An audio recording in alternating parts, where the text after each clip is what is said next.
Hi there, Kari Lane with Crazy for Comic-Con, and I'm at a very unique booth today, talking with Daniel. Tell me, what is this booth? What is going on here today? Well, what's that? I'm Daniel Corey, and I write these comic books for Image Comics called Moriarty. And what happened is I hooked up with these guys called Transmedia Entertainment. They're based in Sydney. They're VR developers, and I said, let's make a VR comic book. And they caught the vision. They're like, yes, let's do it. And so about a year later now, we have Moriarty Endgame VR, which is a virtual reality experience that allows you to walk around inside the panels of a comic book page. Wow. Yeah, you're completely immersed in the environment. 360, look up, look down. You can, in the HTC Vive with room scaling, you could actually walk around inside the comic book panel. That is awesome. Yeah, there's voiceover acting, there's original soundtrack and ambient sound and effects. It's pretty great. And it looks like there's a little 4D effects going on of he's fanning the people during the display. Yes, when they're stepping outside, Joe here's stepping up and fanning people to mimic the wind. You have to do that yourself at home, though. Awesome. Yeah. Okay, cool. And what is the basic plot of this comic? Well, Moriarty Endgame was a short story that I did with Anthony Diachudua and Dave Lanphier, and the three of us are the core Moriarty team. And it was a bonus story that we put at the end of our Red City trade paperback. So we did the series Red City, which is Cops and Robbers on Mars for Image, and then Moriarty Endgame was this bonus feature, 10-page short story, which kind of takes Moriarty and Holmes' conflict into a post-apocalyptic, tech-laden sci-fi landscape. And I sent this story to Transmedia, and they said, yeah, we'll do the VR based on this, you know. I sent them two PDFs, two high-res PDFs, one with letters, one without letters, and a year later, we got a immersive VR experience, so it's crazy. How is it working on a comic book, not just a comic book, but a VR comic book? How is that different? Well, you know, when I was working on it, it was just a comic book. You know what I mean? When we created it, that was just a comic. All the stuff, all the material we've talked about so far are just my comics that we want to recreate into VR. You know, and we're having talks with the publishers too to adapt their books. So my idea of this was that people will probably read the print version and probably enjoy the VR. You know, it's like, oh, well, I like this comic. I'll enjoy the experience of walking around in this, and then they'll go get the VR version.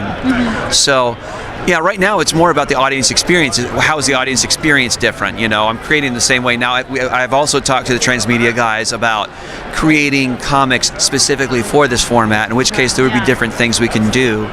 We'll see what materializes first, though. Now, you said it's a short story. How long is the game experience itself? It's about 8.5 minutes, you know. But, you know, there's an autoplay version where you can kind of just hit play and let it roll around you. And that's about 8.5 minutes. Now, there's also a mode where you can take your time in each panel and click through, which you can take 20, 30 minutes if you like doing that. It's up to you how much time you want to take. So how many times have you played it by now? Well, you know, I just saw it, today's Sunday, I just saw it Thursday for the first time, and on Thursday I probably did it like 5 times, you know, and I did it a little bit this morning. I'll try to catch it again before we have to pack up tonight, you know.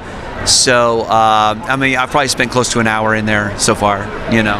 So do you think this might be kind of a future direction of comic books, or how does that fit in the world of the comic book industry?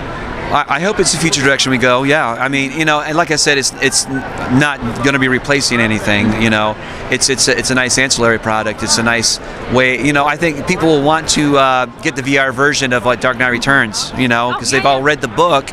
Now, hey, let's walk around inside of it. You know what I'm saying? So yeah, Moriarty, you pick up our hardcover edition that the Image put out that collects our whole series. You get to the end of that. I want to see it in VR now. You know what I mean? So yeah, so it's a nice another way to get these stories out to people, and yeah, I just think it'll be a nice product to enjoy along with the traditional comic. Very cool. Now, where can people find more information? You can follow me on Twitter at DangerCat. That's Danger KATT. All right, you can go to transmediaentertainment.com, the developer website, and check them out. I also got a Moriarty comic page on Facebook. Go to dangercat.com, Danger KATT. So yeah, we're all over the place. Or just Google Moriarty VR. And Moriarty VR is currently available on Viveport and Steam, if you have an HTC Vive. Next few weeks, we're going to be rolling out all the mobile platforms. So Samsung Gear VR, Google Cardboard, all that. So everybody has a smartphone will be able to get a cardboard viewer for $10 and be able to view the VR. Oh, very cool. Well, thank you so much. Thank you. Yeah. So go check out this awesome comic book and so many materials to read, watch, play. It's so cool. Thank you. Thank you. I'm humbled that this is happening, so I'm very happy to be here. Well, congratulations. Thank you. Thank you for watching, guys.